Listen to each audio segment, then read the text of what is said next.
बिस्मिल्लाहिर्रहमानिर्रहीम। आज जो हमारा लेक्चर है और डिफरेंस टेबल है कि हम न्यूमेरिकल एनालिसिस में हम कैसे एक डिफरेंस टेबल और ड्रा कर सकते हैं। तो इस के लिए सबसे पहले जो रिक्वायर्ड है वो एक फ़ंक्शन है। हमको कोई एक फ़ंक्शन दिया होगा कि जिस तरह से ये एक function f of x is equal to sine x, ये एक फ़ंक्शन है। तो इस फंक्शन के थ्रू हम एक डिफरेंस टेबल ड्रा कर सकते हैं और लिख सकते हैं। और इसके साथ साथ हमें को एक रिक्वायर्ड होगा रेंज। जिस तरह से इस डिफरेंस टेबल के लिए हमें को रिक्वायर्ड है एक range 0 is less than x, x is less than 1। इसका मतलब ये है कि 0 से लेके 1 तक इसका रेंज है। तो इस रेंज के थ्रू इसका जो एक्स नाट है, एक्स आई का जो वैल्यू है वो एक्स 0 से लेके 1 तक आप चल जा सकते हैं, ठीक है। तो इसके लिए एक फ़ंक्शन दिया गया होगा, ये खामखा होगा क्योंकि ये इस फंक्शन के अलावा डिफरेंट टेबल ड्रा नहीं हो सकता। तो इस फंक्शन को, इस डिफरेंट टेबल को हम कैसे ड्रा कर सकते हैं, डिज़ाइन कर सकते हैं। तो इसके लिए सबसे पहले इस तरह सा एक हॉरिजॉन्टल और वर्टिकल लाइन होगा। जिस तरह से इसके लिए हमने कर दिया है, ये हॉरिजॉन्टल इस तरह से आप करेंगे।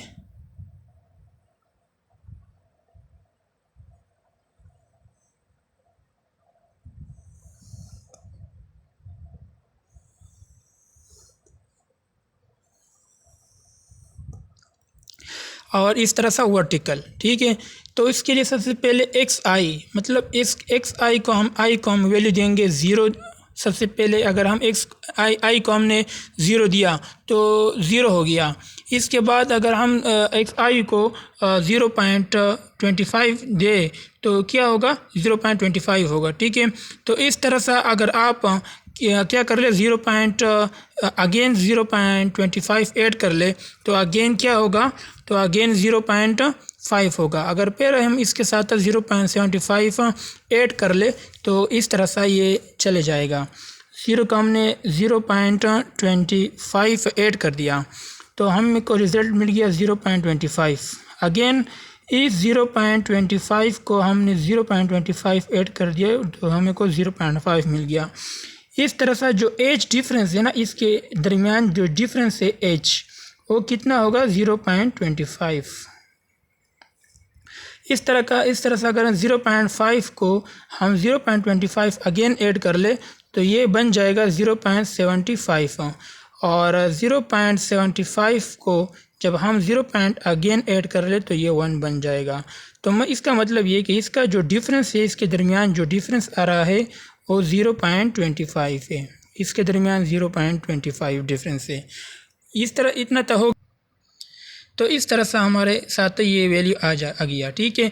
तो इस फंक्शन का अगर आप देखें, इस फंक्शन में आप वैल्यू पुट करते जाए और यहाँ पे आपको वैल्यू मिल जाएगा। इस तरह से अगर हम साइन 0 पुट कर ले तो हमें को 0 वैल्यू मिल जाएगा। अगर इस साइन को हम 0.25 दे तो ये साइन 0.25 का जो वैल्यू होगा वो होगा 0.2474 होगा।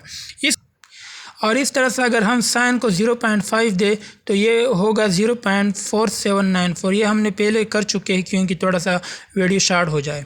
इस तरह से अगर हम साइन को 0.75 दे तो ये बन जाएगा 0.6816। इस तरह से इसका ये फंक्शन का वैल्यू हो गया। ये जो है ना, ये एक्स आई को हमने 0 कर दिया पहले, इसके बाद एक्स आई को 0.25 दिया। इस तरह से ये हमारे साथ बन गया। अब इसका जो फर्स्ट आर्डर है, इसका सेकंड आर्डर, थर्ड आर्डर और फोर्थ आर्डर किस तरह होगा, इसका इस तरह से होगा कि ये सेकंड माइनस फर्स्ट, इसको आपस में माइनस कर ले तो आपको इसका फर्स्ट आर्डर होगा। और ये जो वैल्यू है ये इस और इस के दरमियान में होना चाहिए। इस तरह इसके दरमियान में हो गया। अब अगर फर्स्ट आर्डर के सेकंड वैल्यू चाहिए तो आप इसको, ये थर्ड है ना, ये 0.4794 माइनस 0.2474 इस तरह से है। मैं यहाँ पे लिख देता हूँ कि 0.4794 माइनस 0.24 0.274 ये है, ये हमें को मिल जाएगा 0.232, यह हमारे साथ मिल गया।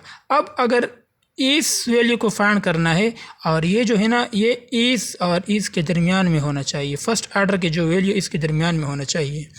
अब अगर हम यहाँ पे अगेन वैल्यू फाइंड करना है तो ये जो वैल्यू है ये माइनस करें इससे, इस तरह से बन जाता है 0.6816 माइनस 0.4794।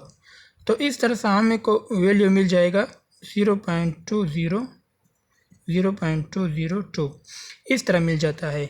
अब अगर हमें को ये वैल्यू चाहिए ये, तो आप क्या करेंगे कि ये और ये आपस में सब्ट्रैक्ट कर ले। किस तरह सा 0.8414 माइनस करे ये जो ऊपर वाला है ये माइनस कर ले, ये क्या है ये 0.6816 है। तो आपके पास जो रिज़ल्ट है वो आएगा 0.1598। तो ये इस तरह से डिफरेंट टेबल इसका बन गया और ये जो वैल्यू आएगा ये इसके दरमियान में आएगा, ये और इसके दरमियान में आएगा। फिर हम सेकंड फाइंड करना है। सेकंड ऑर्डर हम कैसे फाइंड करेंगे, ये वैल्यू माइनस 0.2474 ये आपके पास इस तरह सा वैल्यू आ जाएगा और ये जो है ना ये वैल्यू ये इस और इसके दरमियान में होना चाहिए, ठीक है। और ये जो वैल्यू इसके दरमियान में और ये इसके दरमियान में। फिर इसको हमने किस तरह फाइंड किया है 0.20 माइनस 0.23, तो हमारे पास जो रिज़ल्ट आएगा वो माइनस 0.003 आएगा। अब अगर हम ये फाइंड करना है ये, तो कैसे फाइंड करेंगे, तो इससे ये माइनस करेंगे 0.1598 माइनस 0.202 हमारे पास रिज़ल्ट आ जाएगा 0.42। अगेन हम थर्ड ऑर्डर फाइंड करना है, तो थर्ड ऑर्डर कैसे फाइंड करेंगे, ये जो वैल्यू है ये हम सब्ट्रैक्ट करेंगे उससे, तो ये क्या बन जाएगा, यहाँ पे हम लिख देते हैं माइनस, तो खुद इसके साथ है 0.003 माइनस और ये माइनस जो है ना इसके साथ खुद है माइनस 0.015, तो ये बन जाएगा माइनस 0.003 प्लस 0.015 हमारे साथ रिज़ल्ट में आ जाएगा 0.01। यहाँ तक तो हो गया। ये इस तरह से ये भी है कि माइनस 0.042 माइनस कर ले और ये अपना माइनस है, तो ये जो है ना ये क्या होगा, तो ये बन जाएगा 0.003 हमारे साथ जो रिज़ल्ट ये 0.03 मिल जाएगा। क्यों, किससे, इससे, क्योंकि ये माइनस जो है ना ये खुद माइनस है और एक फार्मूले का माइनस है और इसके साथ क्या होगा ऐड होगा, तो ये बन जाएगा माइनस 0.042 माइनस और एक माइनस फार्मूले के जो प्लस बन जाएगा 0.003 हमारे पास माइनस 0.03। इस तरह ये भी माइनस 0.03 माइनस और ये कर ले 0.01, इससे हमारे पास जो रिज़ल्ट है वो मिल जाएगा 0.04। और इस तरह से हम डिफरेंस टेबल ड्रा कर सकते हैं। कैसे, एक बार हम अगेन आप लोगों को बता देता हूँ कि सबसे पहले आप x0 को फाइंड कर ले कि हमें को रेंज क्या दिया है, तो यह कि हमें को रिक्वायर्ड है कि 0 से लेकर 1 तक दिया है, तो 0 से लेके 0 आ सकता है 0.5, मतलब इसका जो डिफरेंट टेबल है वो एक सेम होगा। 0.25 जो है ना वो इस हर एक में इसके दरमियान इसके दरमियान जो एज डिफरेंस है और 0.25 इसके साथ 0.25 इस तरह सा यहाँ पे 0.25 हो गया, ठीक है। तो इस तरह सा डिफरेंट टेबल बन सकता है। तो यह तक हमारा लेक्चर ख़त्म हो गया। इंशाल्लाह अगले लेक्चर में आपके साथ मिलूँगा। Thank you.